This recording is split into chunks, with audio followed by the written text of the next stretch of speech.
Hi everyone, my name is Sarah and you might recognize me from the Innisfil IT Lab and library. Today I was very excited to be asked to be a part of MakerFest because in my spare time I run a small jewelry company called Tiny Birch Handmade. So basically I take and dry flowers and then turn them into jewelry using resin. And I'm very excited to spend some time today walking you through a little bit of my process. So stay tuned. These are a few of the ones that I have finished lately. This one is one of my favorites in the heart-shaped design. I just attached them to a nice black cord. It saves people if they have any allergies. They don't have to worry about nickel or anything in the actual necklace itself. So this one has hydrangeas and some gold glitter in it. You can see I've added glitter to some and kept some blank. I like the shape a lot as well.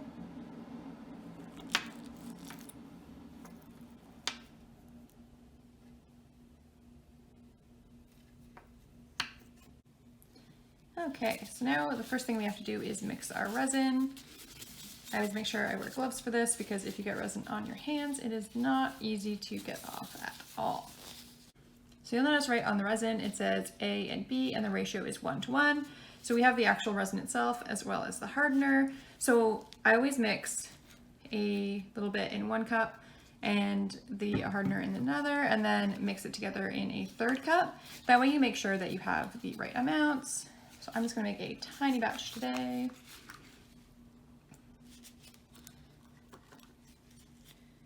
Just gonna squeeze the resin in. I also always put a plastic bag on the table because resin won't stick to the plastic, but it will stick to your table. All right, so okay, got some resin in there.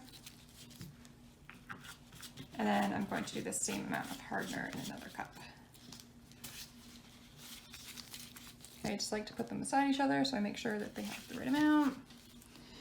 These cups do have like measuring coordinates on them, but I've used them so many times it's kind of hard to read them now. All right, so now I'm going to pour the resin first into my other cup here.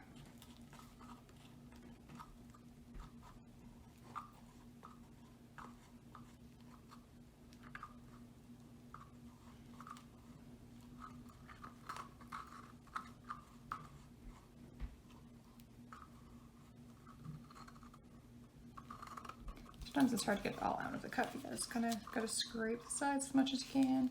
Get in there. The hardener is always a little bit easier to pour. Okay, so once you get the hardener in there, let me mix it together.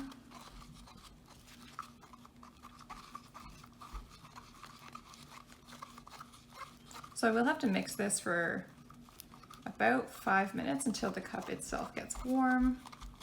That's how I know that the resin has formed properly.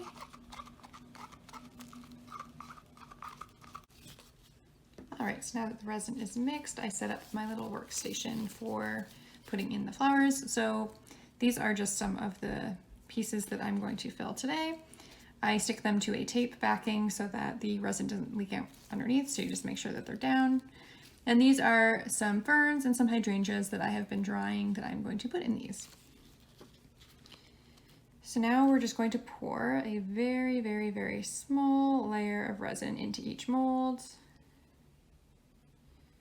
And I always use the popsicle stick to just spread it out, make sure it's nice and even. We just want to make sure that we fill in the background, or the backing of the jewelry. So it gives our leaves a little bit to stick to, and it seals them in.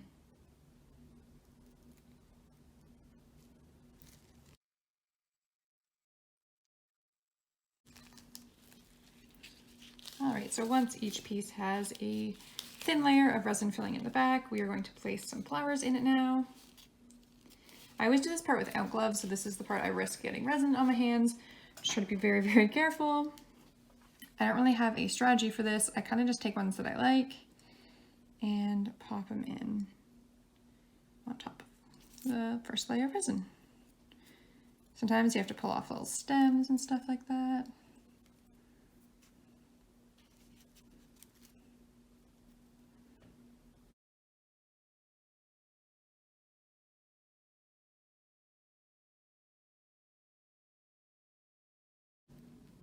All right, so now I got the flowers how I like them. This is when I decide if I'm gonna add glitter to some, which I think I will. Just sprinkle a little bit of glitter in there.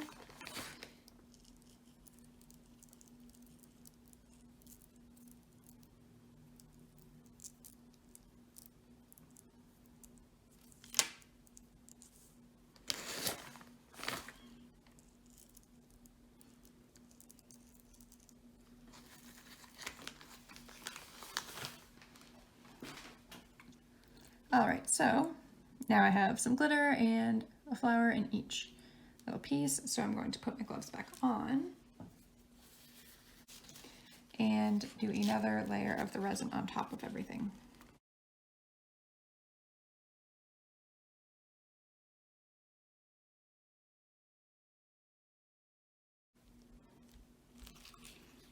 All right, so now everything is covered in a second layer of resin. You'll notice that I go back through and I make sure that I poke some flowers down that may have floated to the top, which is okay.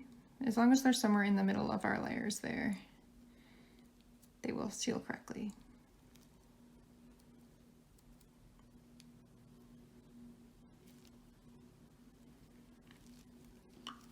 All right, so that is how I create my designs here. And now I will leave these to harden for 24 hours before I apply the actual necklace. All right, I hope you enjoyed that little peek into my process of how I design my jewelry. Right now I am on Instagram under Tiny Birch Handmade if you'd like to follow along. I am currently just doing orders for the Barrie and Innisfil area, but I soon have an Etsy shop on the way and it will be shipping worldwide. So I hope to hear from you soon. Bye.